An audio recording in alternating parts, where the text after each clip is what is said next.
façon de grandir professionnellement et humainement est de s'intéresser de manière authentique aux autres et de donner généreusement de son temps. Avec une bonne dose de curiosité et le souci du détail, il y aura toujours de belles opportunités pour vous, pour redonner, afin que tous réalisent leur plein potentiel.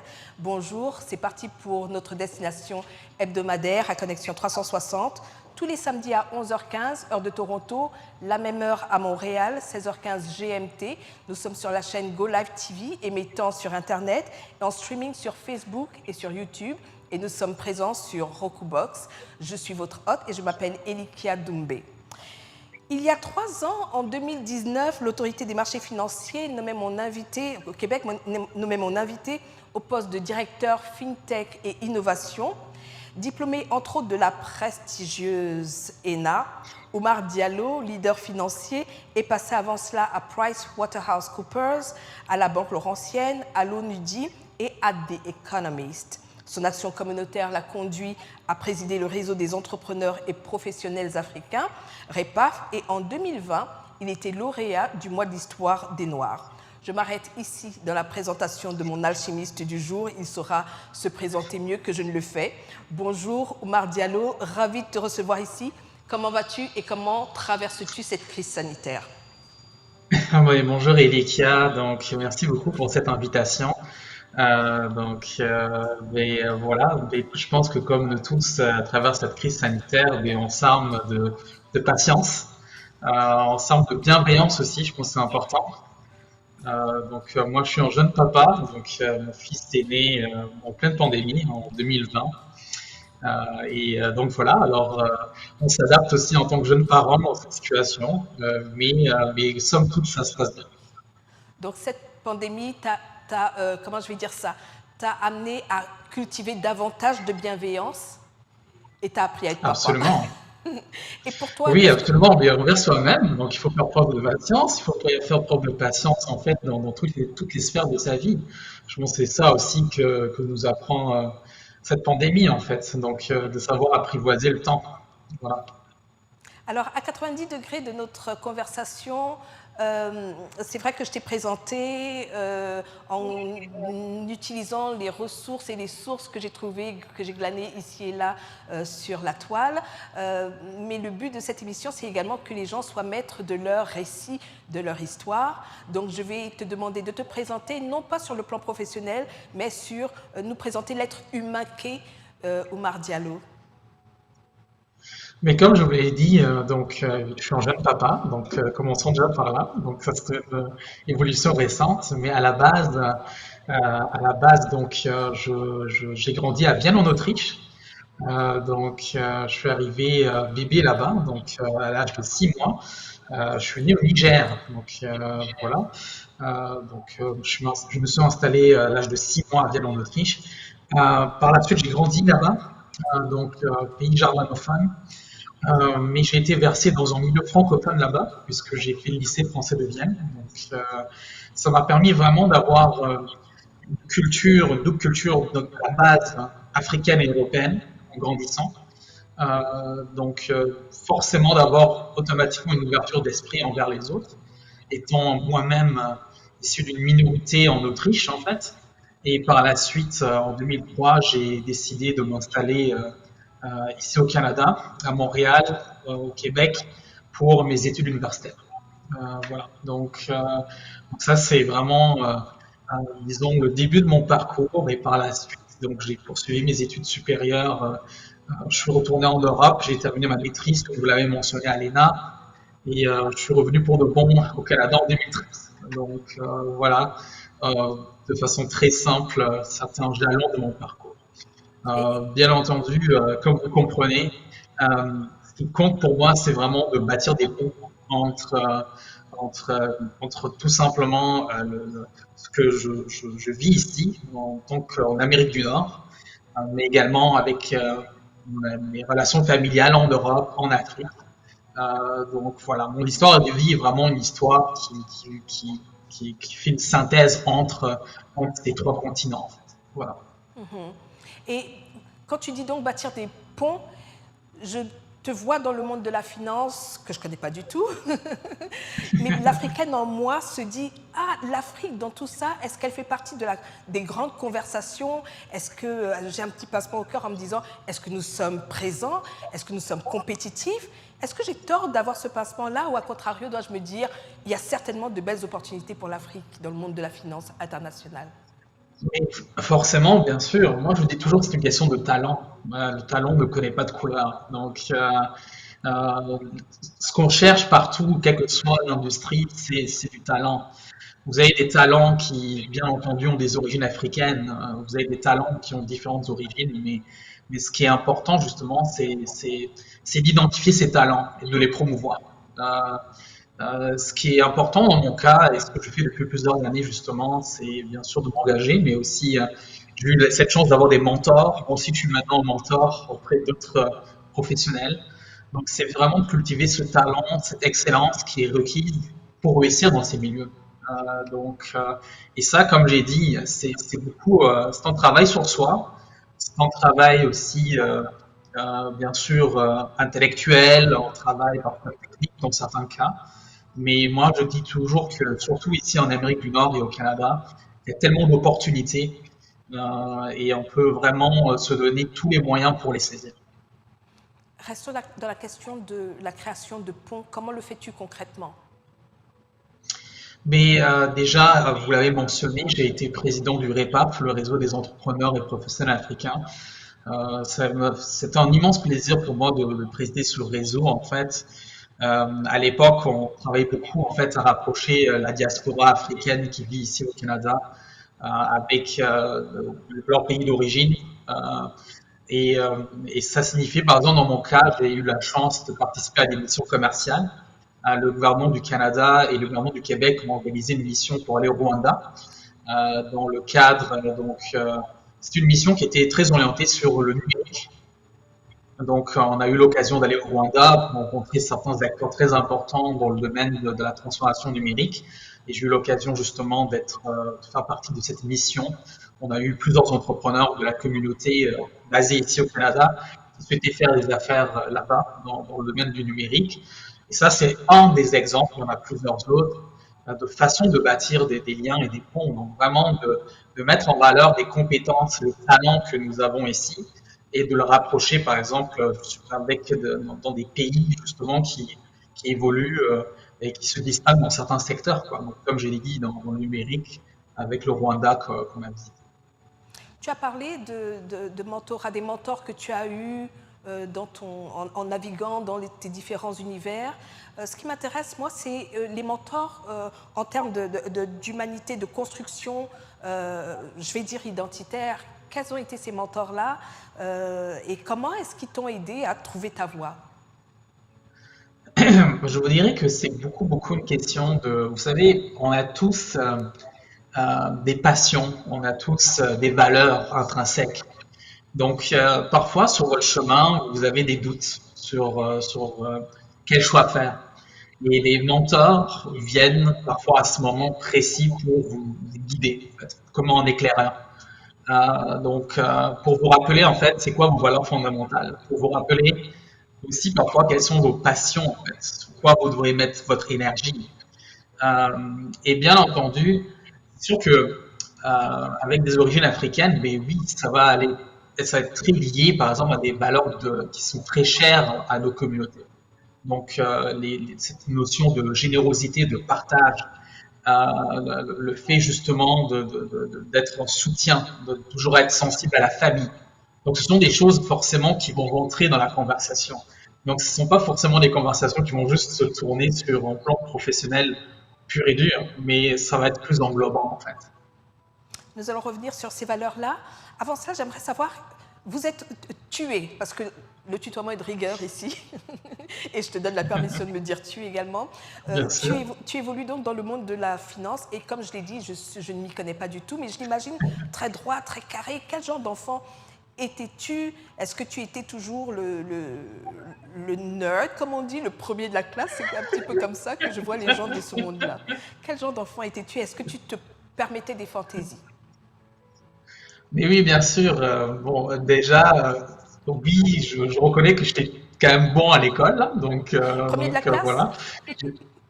presque. Donc voilà, mais disons que c'est sur le podium. Donc voilà, vous savez, il y a toujours quand vous êtes jeune, en tout cas à l'école, il y a toujours quelqu'un qui est un peu plus voilà, qui est un peu plus noble que vous. Donc dans la norditude, il y a des degrés en fait. Mais je dirais que à l'époque, moi j'ai grandi dans les années 90. J'aimais beaucoup à l'époque. Mais j'aimais beaucoup tout ce qui tournait autour de la musique américaine, du hip-hop. C'était vraiment une belle époque en fait. Donc j'adorais ça. Je me reconnaissais beaucoup dans cette musique. Euh, Comme je vous ai dit, j'ai grandi en Autriche, mais c'est plus la musique classique, etc., qui est dominante là-bas, disons. Mais moi, je me sentais très proche en fait de la scène hip-hop américaine, donc j'aimais beaucoup ce côté musique. J'étais très attiré par le basket à l'époque quand j'étais plus jeune, donc je participais, j'étais membre de l'équipe de basket de l'école, et donc je faisais beaucoup de choses. Mais je vous dirais que ce qui est très important, et je suis très reconnaissant envers mes parents pour ça, c'est de nous avoir permis de grandir en fait de façon à tirer le maximum des opportunités qu'on avait autour de nous.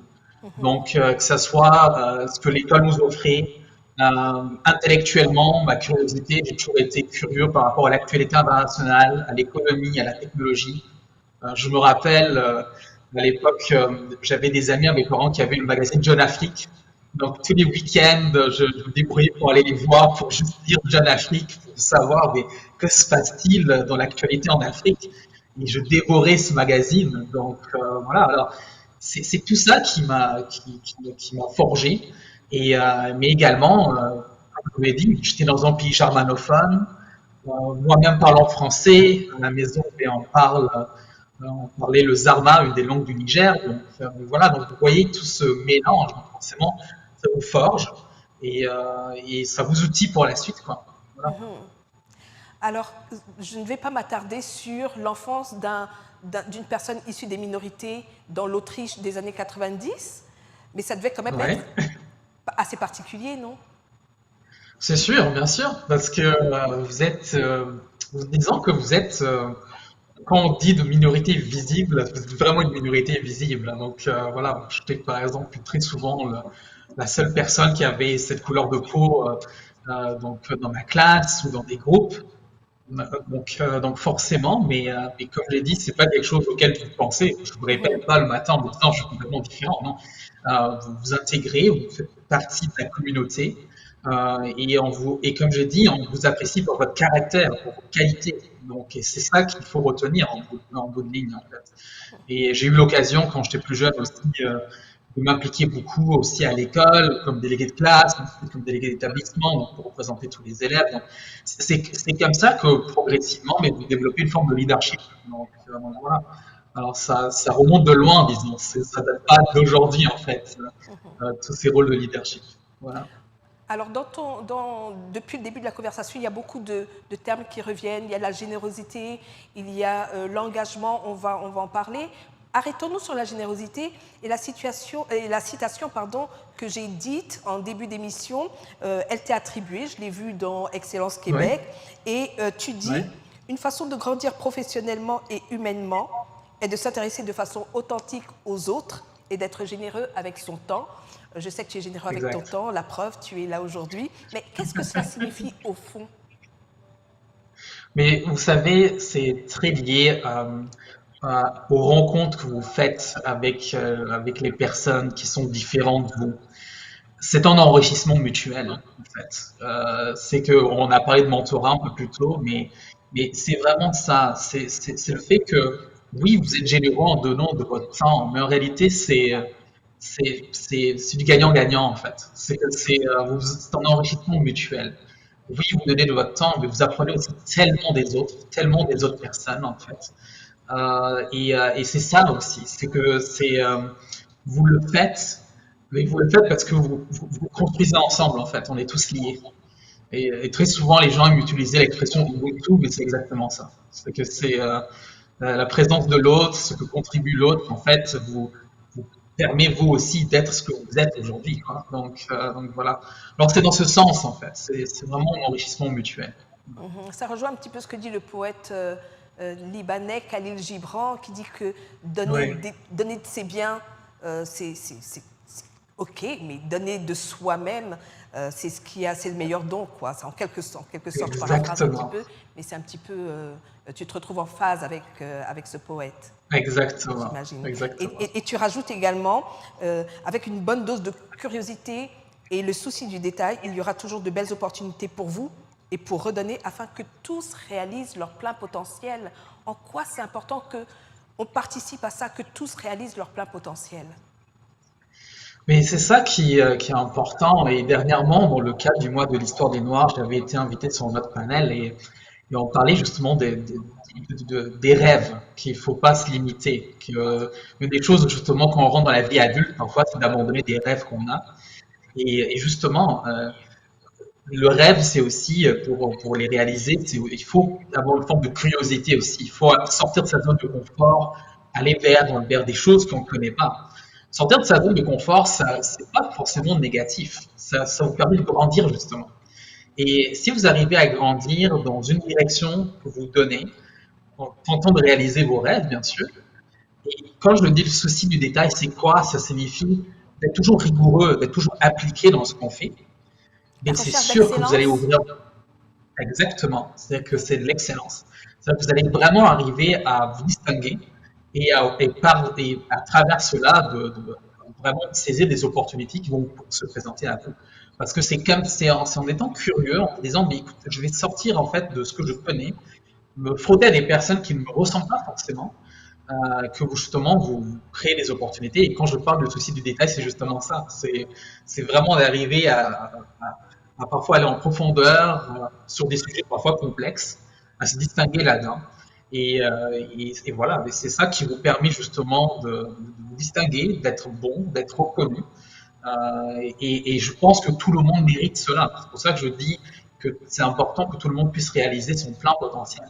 Parce que malheureusement, pour différentes raisons dans la vie, il y a des gens qui se résignent et qui disent ben non, je ne vais pas tenter de réaliser mes rêves, je ne vais pas essayer des choses, alors que il faut tenter, il faut essayer. C'est sûr, comme je dis, ça peut être difficile, mais il ne faut pas se résigner. Voilà. Donc c'est avec ce discours-là qu'il faut nourrir notre jeunesse, avec ce Oui, discours-là qu'il faut également nourrir, même en temps de pandémie, les gens qui sont autour de nous, parce que on sait qu'il y en a qui ont peut-être baissé les bras, qui se sont dit il n'y a plus d'avenir. J'imagine que absolument. c'est ce qu'il faut faire, donc continuer d'entretenir les rêves. Le faire, mais aussi ne le jamais, et ça je le dis souvent, de ne pas hésiter à se faire entourer justement, de lever la main et de dire mais j'ai besoin d'un mentor ou j'ai besoin justement d'être bien accompagné parce que ça fait vraiment la différence, la façon dont vous êtes entouré, vous êtes accompagné en fait dans votre vie. Ça détermine vraiment la suite des choses. Ça détermine en grande partie la réussite et l'échec dans ce que vous tentez de faire et d'entreprendre dans la vie. Et j'ai cet immense privilège et chance d'être bien entouré avec des gens parfois même bien plus âgés que moi qui me mentorent, qui me donnent des conseils. Et ça peut être bien sûr des conseils, comme je dis, au sens professionnel, mais ça peut être aussi des conseils de vie. Donc, surtout en ce moment avec la pandémie, ce sont des moments de grands bouleversements, de grands changements. Donc, il ne faut pas hésiter justement à tendre la main vers les autres, mais aussi comme je dis, parfois, parfois mettre sa fierté de côté et se dire, OK, j'ai aussi besoin d'entendre dans notre point de vue, d'autres conseils, etc. Parce que c'est ça qui nous permet justement d'avancer. C'est toi qui m'as suggéré le thème de l'émission, comment s'accomplir à travers la générosité et l'engagement. Est-ce que c'est ça ta mission de vie? Absolument. C'est une de mes missions de vie. J'en ai plus d'ailleurs, mais c'est une de mes missions de vie, absolument. Alors tu la classes à quel... C'est Est-ce qu'elle vient en priorité ou bien j'aimerais que tu me donnes donc deux de tes missions de vie? c'est une des priorités, absolument. C'est une des priorités. Vous savez, dans mon éducation, et encore une fois, je suis très reconnaissant. Euh, je suis vraiment reconnaissant envers mes parents pour ça. C'est se dire, mais comment est-ce que je peux vraiment améliorer ce qu'il y a autour de moi? en fait, améliorer le quotidien des personnes qui m'entourent et de façon plus large. Donc, ça, c'est quelque chose qui m'habite. C'est quelque chose qui m'habite et ça m'habite encore plus depuis que je suis devenu papa. Donc voilà. Et vous pouvez le faire, comme je dis, ça peut être à travers votre métier. Typiquement, en médecin, il le fait, il soigne les gens. Donc, une infirmière, un infirmier, c'est pareil. Mais vous pouvez le faire aussi en tant qu'ingénieur, vous pouvez le faire à travers différents corps de métier, et même quelqu'un qui est boulanger et qui cuit du pain tous les jours, mais c'est une façon pour lui aussi de contribuer. Mais c'est pas peut-être juste vendre le pain, c'est aussi peut-être le donner à des causes. Donc aujourd'hui, on le voit avec l'inflation, il y a beaucoup de besoins. Donc les banques alimentaires ont besoin d'appui. Donc c'est se demander mais à chaque niveau, comment je peux faire en fait pour contribuer. Voilà. Écoute, là, je vais te demander de me donner 3 leçons de vie que tu as apprises dans ton parcours, dans quelles circonstances tu as appris ces leçons de vie. Et ça va certainement inspirer d'autres personnes, ça va certainement les aider à naviguer également leur parcours. Mais c'est sûr que une des premières choses que je pourrais dire, c'est la persévérance. Vraiment. Ça, la vie n'est pas un sprint dans le sens où oui, je vais parce qu'aujourd'hui, avec les médias sociaux, parfois on véhicule l'image de gens qui réussissent très vite et qui matériellement tout de suite sont très bien nantis, ont beaucoup d'argent. Mais c'est pas ça en fait. Je pense que en général, les choses se ressentent plus en marathon. Si vous voulez réussir en marathon et courir sur une longue durée, mais il vous faut vraiment le faire de façon progressive. Il y a des étapes en fait. Et il y a des étapes qu'il ne faut pas trop forcer, qu'il ne faut pas trop griller. Il faut être bien préparé en fait pour franchir ces étapes. Donc, pour y parvenir, il faut une forme de persévérance. Et cette persévérance, ça veut dire aussi une constance dans ce que vous entreprenez. Parfois, il peut y avoir 1 ou 2 échecs, mais peut-être c'est la 3e fois que ça va fonctionner. Donc, c'est ça que je veux dire. Ça, c'est important. Deuxième chose, c'est que, je l'ai dit, le talent n'a pas de couleur. Quand vous faites quelque chose de bien, c'est juste bien, c'est bien fait. Un médecin qui arrive à vous soigner, vous ne vous posez pas la question s'il est noir, il est blanc, il est asiatique. C'est pas ça qui compte, c'est qu'il soit un bon médecin. Et c'est ça que je veux que les gens retiennent aussi. La même chose dans le domaine des affaires. Quand vous avez un bon produit, un bon service, que les gens l'apprécient, les gens iront vers vous. Donc vraiment, se donner cet effort d'être bon, d'être excellent dans ce que vous faites. Et c'est ce que d'ailleurs la société apprécie. On le voit d'ailleurs dans le domaine sportif, les gens rêvent de Kobe Bryant ou d'autres athlètes, mais c'est parce que voilà, ils ont travaillé fort, ils sont bons dans leur art et dans ce qu'ils font. Et la troisième chose, je dirais aussi. J'aurais aimé m'arrêter un petit peu sur être talentueux, être bon dans ce qu'on fait. On sait que les choses ne se passent pas, qu'on est dans un environnement. On performe dans un environnement et l'environnement peut être ou ne pas être favorable. Alors qu'est-ce qu'on fait lorsque l'environnement est un environnement d'adversité, de défi, etc. Comment on fait pour tenir la distance, rester endurant et puis continuer à faire bien les choses? Comment on fait ça? C'est vraiment de bien connaître les codes de cet environnement. Quel que soit l'endroit où vous vous trouvez dans le monde, il y a des codes. Quelle que soit l'industrie ou là où vous évoluez, il y a des façons de faire et des codes. Il faut très bien les comprendre en fait. Et savoir aussi si vous êtes confortable avec cela. Parce que c'est toujours une question de valeur personnelle. Si vous voulez aller dans un secteur ou une industrie qui ne correspond pas à vos valeurs personnelles, ça ne va pas fonctionner. Donc c'est très important d'être en alignement avec ses propres valeurs et aussi en alignement avec ce que vous aimez faire. Parce que si vous êtes en alignement avec vos valeurs et avec ce que vous aimez faire, vous allez réussir. Et vous allez aussi trouver des alliés, des gens qui vont vous entourer, qui vont vous coacher, qui vont vous mentorer pour réussir dans ces environnements. Et ensuite, évidemment, c'est le travail. Il faut travailler, ça c'est sûr. Il y a une question parfois de chance aussi, il ne faut pas sous-estimer cela. Mais c'est très important d'être en alignement par rapport à vos valeurs fondamentales, à ce que vous aimez faire et ce dans lequel vous êtes tout simplement bon. Et les gens qui ont des talents naturels, Mais comme ils ont des talents naturels et ils ne travaillent pas fort, mais c'est dommage, c'est pas utilisé à bon escient. Par contre, il y a des gens qui ont des talents mais qui travaillent, et ça donne des belles réussites. Ça donne dans le domaine sportif des Kobe Bryant, donc ça donne des Michael Jordan de ce monde. Michael Jordan a perdu plein de matchs de basket. Et d'ailleurs, sur Netflix, il y a un reportage, il y a un documentaire sur sa vie et sur l'épopée des Chicago Bulls dans les années 90, justement. Il vous explique à quel point il y avait des moments difficiles. Mais c'est des gens qui avaient du talent, mais qui travaillaient fort. Et ça, vous pouvez l'appliquer vraiment dans tous les domaines, en fait. Ça peut être dans le domaine scientifique. Je pense par exemple à ce couple allemand d'origine turque qui a justement qui a développé le vaccin contre la Covid-19 avec Pfizer. Donc, ce couple allemand d'origine turque, donc des immigrants, mais ils étaient brillants dans leur domaine, c'est des scientifiques de haut vol, mais pour développer ce vaccin, ça ne s'est pas fait du jour au lendemain. C'est du travail et de la recherche fondamentale depuis 15 ou 20 ans, mais c'est des personnes talentueuses qui ont persévéré, qui ont percé dans le domaine scientifique. Donc, c'est tout ça pour vous dire que tout est possible en fait. Et je pense qu'il faut, comme je l'avais dit un peu plus tôt, ne pas se résigner. Voilà. Troisième Et se leçon. dire que tout est possible. Et troisième leçon, je vous dirais aussi l'ouverture. L'ouverture est vraiment importante. L'ouverture est importante parce que vous devez vous ouvrir justement à d'autres idées, à d'autres points de vue, pour être en mesure justement vous-même d'évoluer et de grandir. Très souvent, c'est confortable de rester en fait dans ce qu'on sait faire ou dans ses croyances.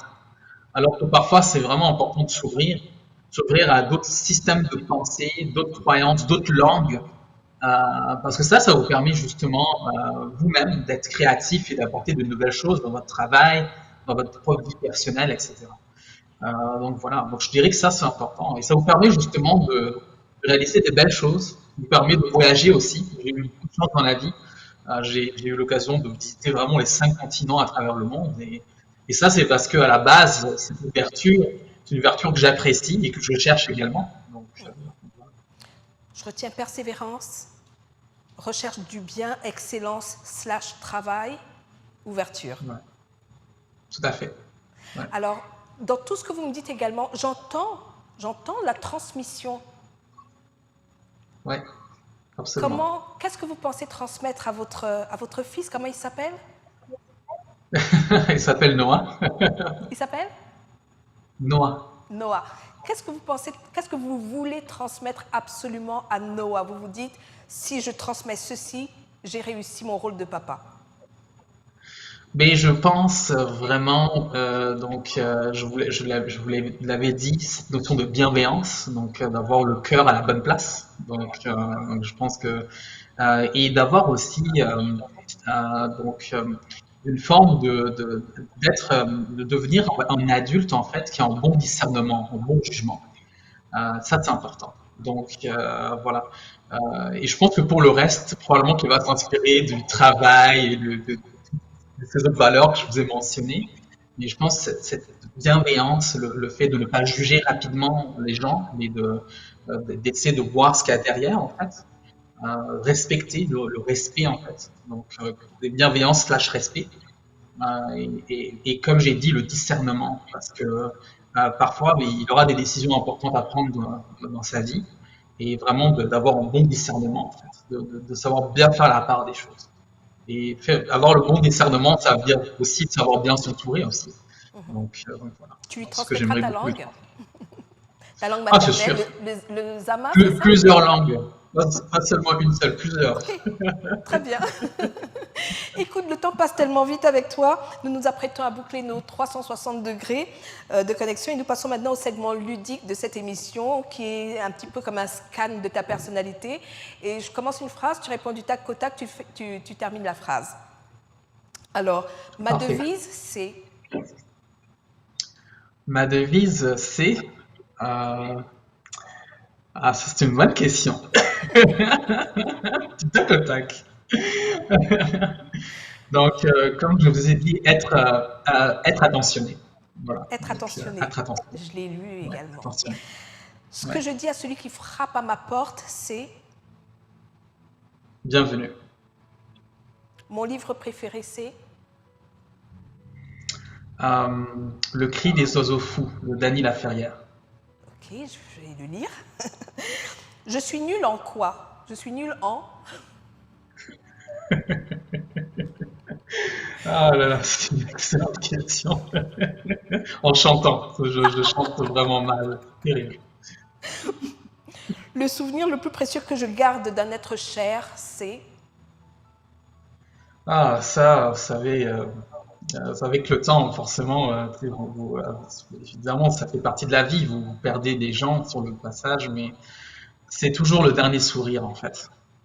Ouais, dernier sourire d'une personne. Ouais. Les réseaux sociaux sont pour moi Une vitrine.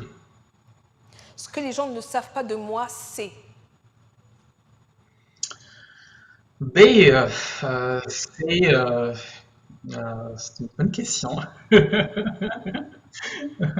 Tu peux prendre un B, c'est joker, hein. sûr, c'est mes doutes. Évidemment, comme toute personne, j'ai des doutes. Donc, c'est mes C'est les doutes. doutes? Voilà. Ouais, c'est des doutes. Ok. Parfois, vous doutez, comme tout le monde. Voilà. Mais comme je l'ai dit plus tôt, il faut vous rappeler des valeurs essentielles. Ok. Donc on sait que tu es mauvais chanteur, mais je danse quand je... B, quand mon fils se réveille le matin. Voilà. Et il veut justement lui danser, justement. Le luxe dont je ne peux pas me passer, c'est... Le chocolat. Oh, on partage ce luxe-là. Le plat que je déteste, c'est...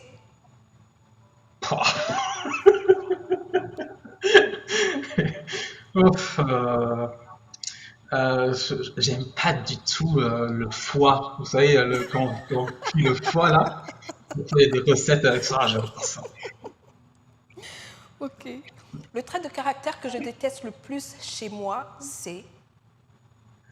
Oh, parfois, je peux être dur parfois. Je peux être dur envers moi-même et envers les autres, ça arrive. Donc parfois, je suis dur. Ça, je le reconnais. Ouais.